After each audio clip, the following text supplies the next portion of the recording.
अब वो गलती लगातार, यूसीसी आएगा तो खून की नदी बह जाएगी। कहा था ना फारूक अब्दुल्ला ने, सारे फारूक अब्दुल्ला के सारे प्रकरण अब नंगा हो गए, पूरी तरह से पूरी दुनिया के बीच में ला दिया मुश्ताक अहमद भट्ट ने, जो भारतीय स्पाई हैं और पाकिस्तान में टेररिस्ट भी थे। अब ये सारी बातें खुल करके सामने आ गई। इसलिए फारूक अब्दुल्ला ने कहा, महबूबा मुफ्ती ने कहा, खून की नदी बह जाएगी, तिरंगा उठाने वाला कोई नहीं होगा जम्मू कश्मीर में। 7 वर्ष हो गए हैं, कोई खून की नदी नहीं बही और हर आदमी के हाथ में तिरंगा है।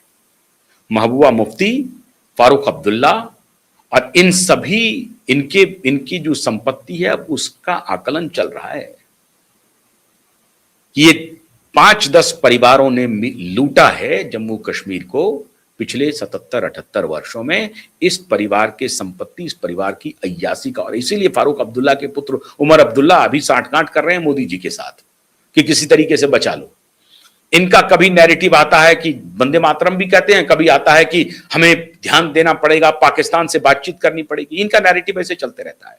अब आप कह रहे होंगे कि मैं यूसीसी की चर्चा कर रहा हूं, मैं बंगाल की चर्चा कर रहा हूं, तो कश्मीर कहां से आ गया? सभी जुड़ा हुआ है, सभी मामले जुड़े हुए हैं। इसलिए आपको मैं यूसीसी का रेफरेंस समझा रहा हूं। अब क्या होगा, आसाम ने यूसीसी लागू कर दिया है, चुनाव के पहले ही लागू कर दिया था, अब चुनाव के बाद और द्रुत गति से काम हो रहा है उसके ऊपर। कोई खून की नदी नहीं बही, मुस्लिम महिलाओं ने अपार जन समर्थन दिया है, कोई विरोध नहीं है। अब यूसीसी के फायदे क्या क्या होंगे, उसी तरीके से पश्चिम बंगाल ने यूसीसी लागू कर दिया। फायदे क्या है? हिंदू हो, मुसलमान हो, कोई हो, बहु विवाह नहीं कर पाएंगे। विवाह करेंगे, विधिवत कानून के नजर में आपका डिवोर्स होगा, आप पति पत्नी कानून की नजर से हटेंगे, विच्छेद होगा, उसके बाद आप दोनों स्वतंत्र हैं दूसरी शादी के लिए। पहली पत्नी के रहते हुए और पहली पति के रहते हुए, ऐसा नहीं कि खाली पति के मामले में यह मामला चल रहा है, पत्नी के भी मामले में है। यूनिफॉर्म सिविल कोड है ये, यूनिफॉर्मिटी। यहां जो उनका यह यकरंगी फूल खिलाने वाला, जो बहकाने वाला जो नारा था जावेद अख्तर जी का, वो एजेंडे पर फाइन ट्यून करके एजेंडा चलाते हैं। इंटेलेक्चुअलिज्म की आड़ में एजेंडा उनका चलता है, इंटेलेक्चुअलिज्म की आड़ में। अटल बिहारी वाजपेयी को इंटरव्यू में कह रहे हैं कि जैसे मदरसे में पढ़ाई होती है उस पर आपत्ति होती है, भारतीय शिशु मंदिर पर भी इस तरह की बात होती है। अटल बिहारी वाजपेयी ने कहा कि आप भारतीय शिशु मंदिर गए नहीं है और आप मुझे कहेंगे ले चलिए मदरसे में, तो किताब दिखा दूंगा। आरिफ मोहम्मद खान ने किताब की श्रृंखला बता दी, देवबंदी में जो किताबें पढ़ाई जाती हैं बच्चों को, वो दिखा दिया कि क्या पढ़ाया जाता है। सर कलम कर दो, सर तन से जुदा कर दो, ये पढ़ाया जाता है, टेक्स्ट बुक है। अटल बिहारी वाजपेयी ने कहा कि चलिए शिशु मंदिर चलते हैं, किताब निकालिए, देखिए क्या पढ़ाया जाता है।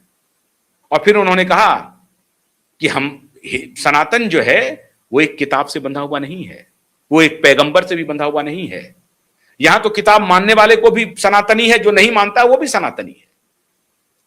तो मुंह पर पट्टी बंध गई। तो ये जो यकरंगी वाले हैं अभी पूरी तरह से एक्सपोज हो गए हैं। मित्रों, अभी एक मूवी आ रही है परेश रावल की, उसे जरूर देखिए आप, ताजमहल के ऊपर है। सारा नैरेटिव, सारा इतिहास जो आज तक गलत पढ़ाया गया, एक एक करके उनके पन्ने खोल रहे हैं, एक एक करके सबूतों के साथ, साक्ष्यों के साथ। इनको मुंह छुपाने की जगह नहीं मिलेगी। जो यूनिफॉर्म सिविल कोड का विरोध कर रहे हैं, इनको मुंह छुपाने की जगह नहीं मिलेगी। अब ये यूनिफॉर्म सिविल कोड किसका लाया हुआ था? कौन कह रहा था इसे लाया जाना चाहिए? बाबा साहब भीमराव अंबेडकर का प्रियतम विषय में से एक था, प्रियतम, सबसे प्रिय सब्जेक्ट था ये uniform civil code.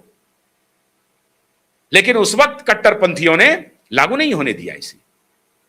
Hindu code bill लागू हो गया, लेकिन यूनिफॉर्म सिविल कोड में यह नहीं आया। हिंदू कोड बिल को लागू करा दिया गया, हालांकि उस पर भी विरोध हुआ था, लेकिन यह नहीं आया। तो बाबा साहब भीमराव अंबेडकर का जो सबसे प्रियतम सब्जेक्ट था वो था यूनिफॉर्म सिविल कोड। आज यूनिफॉर्म सिविल कोड की चर्चा किसने सबसे पहले की? बाबा साहब भीमराव अंबेडकर ने की। उसको मानने वाले वोट उनका चाहिए, इनको दलितों के साथ साठगांठ करके वोट चाहिए, क्योंकि इनका एजेंडा है सनातन को कमजोर करो, जातियों में विखंडित करो, तब इनका गजवाए हिंद जो है सो लागू हो जाएगा। पीछे में एजेंडा कुछ और है मित्रों, गजवाए हिंद का। ये गजनी और तैमूर का के वंशज आज भी कहीं कहीं हैं, वो स्थापित करना चाहते हैं भारत में।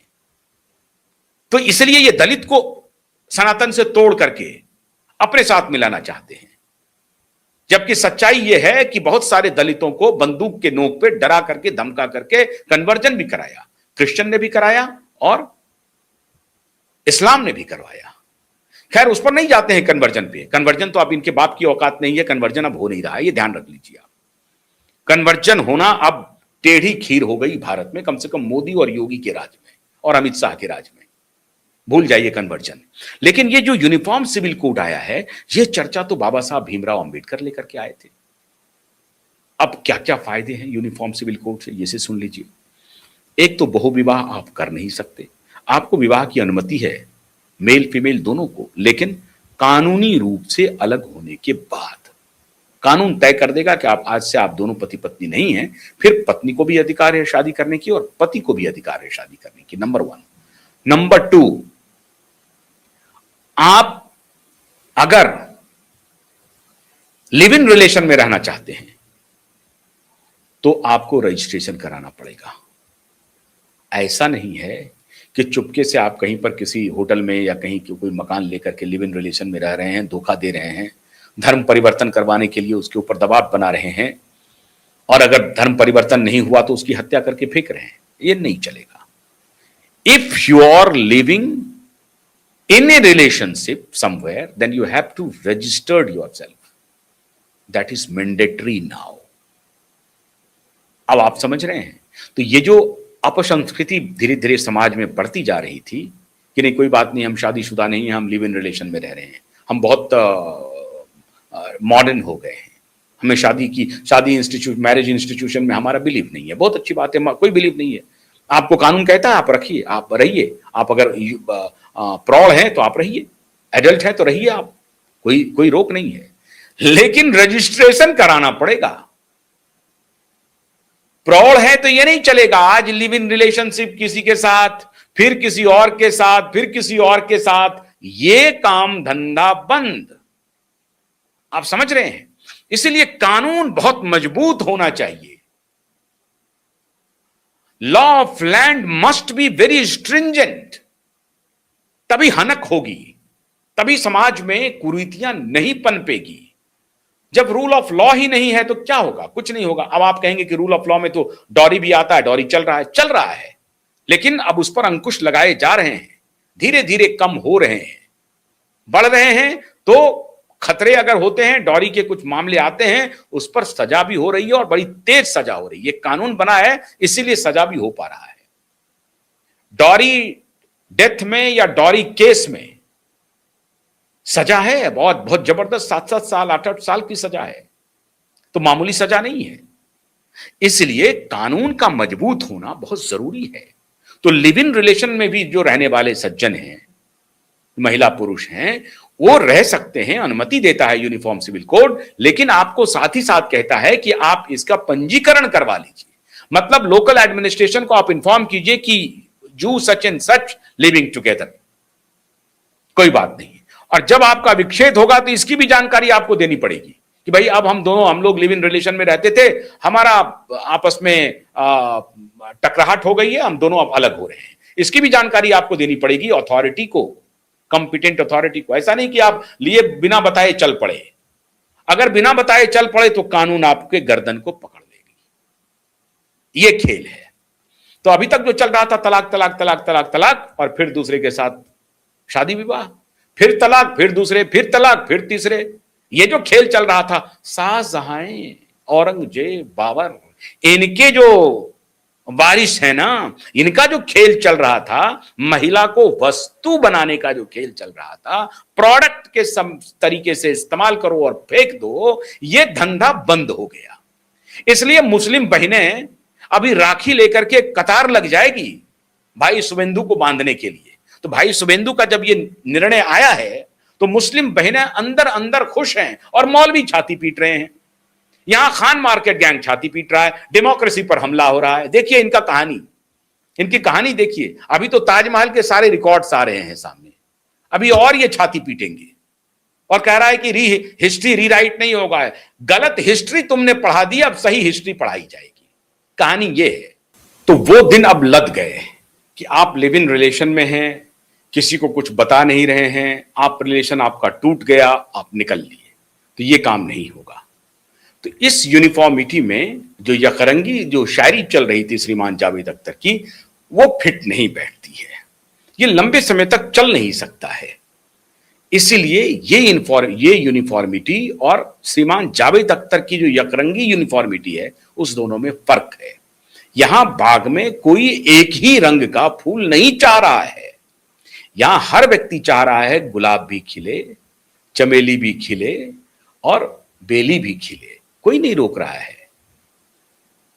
आप खामखा कह रहे हैं कि नहीं यहां सिर्फ कमल खिलाना चाह रहे हैं, ऐसी कोई बात नहीं है। कमल को जहां खिलना है वहां खिल रहा है, और गुलाब को जहां खिलना है, बेली को जहां खिलना है, वो खिल रहा है।